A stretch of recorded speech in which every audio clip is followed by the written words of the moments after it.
Hi everyone, this is Big Benedict. We're playing Devil May Cry, and I don't have the title card for this chapter. I'm sorry about that. But this is the 10th mission, and it's an escort mission originally. What happens here is that you're going to be interacting with that monument right there and having to escort the little circular ball of light. So, like I said in the previous video, I only got three enemies right there, so I was very fortunate. But what happens is the light will go into the enemies, and you'll have to kill the enemies to get the light out of it.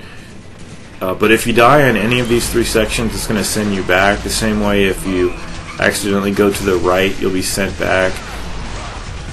So we had fetishes in the first part of this. In the second part, we have these guys here, the blades.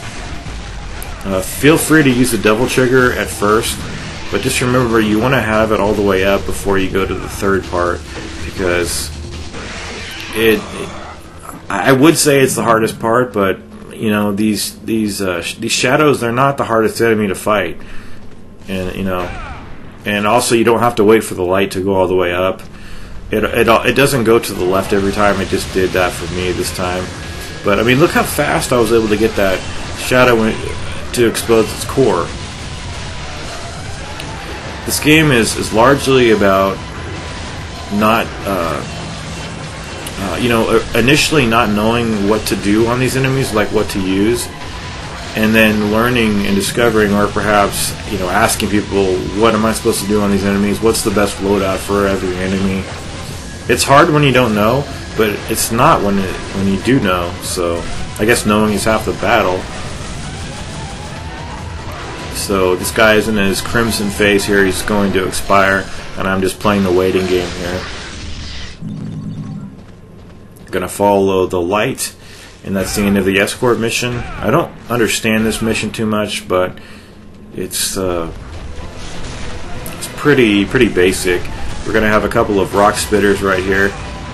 So there's some hefty damage on my part. The nice thing about this part is that there's two heals. If you can see them floating, there's one by the tree, and then there's another one by the pole over here. These guys are not too hard to fight because you're doing the same thing on these guys as you did to Phantom.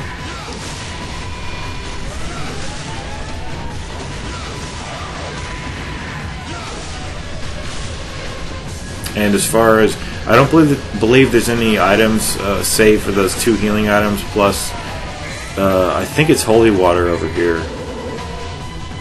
Now, the reason I switched to the grenade gun is because I like to have it as my default weapon. I realize it doesn't do too much on these guys, if anything at all, but it does count towards building up your double trigger.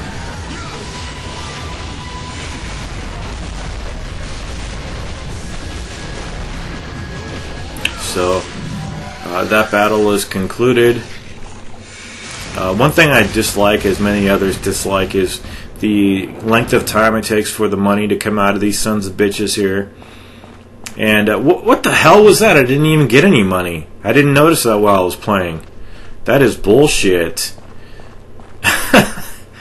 No money for killing that guy? That's pretty bad. That is really bad. What am I doing here? Oh, here I'm just checking out how many of those I have. That's the end of the mission, guys. I'll see you in the next one. We're going to be doing a big boss battle.